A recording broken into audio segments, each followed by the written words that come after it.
আজকের আবহাওয়া। আজ সোমবারও রাজ্য জুড়েই ঝড় বৃষ্টির সতর্কতা রয়েছে। দক্ষিণবঙ্গের বেশ কয়েক জেলায় কালবৈশাখীর সম্ভাবনা। দমকা ঝড়ো হাওয়া লন্ডভন্ড করে দিতে পারে দু এক জায়গা। দক্ষিণবঙ্গে আজ সোমবার বৃষ্টির সম্ভাবনা। উত্তরবঙ্গে বৃষ্টি চলবে বুধবার পর্যন্ত। এর ফলে গত কয়েকদিনের দাবদাহ থেকে দক্ষিণে মুক্তি। আগামী 2 দিনে রাজ্য জুড়ে 2 থেকে 4 ডিগ্রি সেলসিয়াস পর্যন্ত তাপমাত্রা কমতে পারে ঝড় বৃষ্টির কারণে। আজ বাঁকুড়া, হাওড়া, ঝাড়গ্রাম, পূর্ব পশ্চিম মেদিনীপুর জেলায় বজ্রবিদ্যুৎ সহ হালকা থেকে মাঝারি বৃষ্টিপাতের সতর্কবার্তা।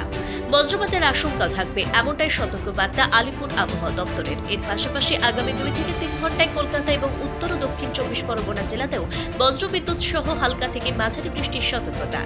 বজ্রপাতের আশঙ্কা থাকবে, সঙ্গে 30 থেকে 40 কিলোমিটার প্রতি ঘন্টা গতিবেগে দমকা ঝড়ো হাওয়া বইবে। বজ্রপাতের আশঙ্কা থাকবে, বাসিন্দাদের নিরাপদ আশ্রয়ে থাকার পরামর্শ আবহাওয়া দপ্তরের। মঙ্গলবার পর্যন্ত উত্তরবঙ্গের সব জেলাতেই দমকা ঝড়ো হাওয়ার সঙ্গে বজ্রবিদ্যুৎ সহ হালকা থেকে মাঝারি বৃষ্টির পূর্বাভাস। বিক্ষিপ্তভাবে শিলাবৃষ্টির সম্ভাবনা পার্বত্য এলাকায় রয়েছে, বজ্রপাতের আশঙ্কাও। মঙ্গলবার ঝড় বৃষ্টি বাড়তে পারে উত্তরবঙ্গের দার্জিলিং, কালিম্পং, আলিপুরদুয়ার, কোচবিহার ও জলপাইগুড়ি এই 5 জেলাতেই।